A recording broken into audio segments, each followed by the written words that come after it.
سابق عامر پرویز مشرف سنگین غداری مقدمے کی اپیلوں پر سماعت ہوئی۔ سپریم کورٹ کی جانب سے سابق عامر پرویز مشرف کو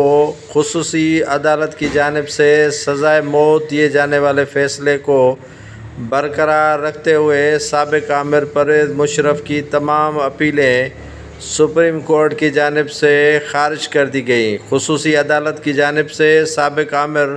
پرویز مشرف کو سنگین غداری کے مقدمے میں سزائے موت سنائی تھی، جس کے خلاف پرویز مشرف کے وکلاء کی جانب سے سزائے موت کالعدم قرار دیے جانے پر پٹیشنیں دائر کی تھیں، جس پر آج سپریم کورٹ نے محفوظ شدہ فیصلہ سناتے ہوئے سابق عامر پرویز مشرف کے سزائے موت کو برقرار رکھتے ہوئے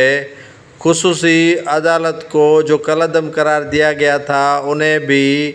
بحال کر دیا گیا ہے، اور پرویز مشرف کی جتنی بھی سزائیں موت کے حوالے سے عدالت کی جانب سے سزائیں سنائی گئی تھیں ان کو برقرار رکھا گیا ہے۔ آج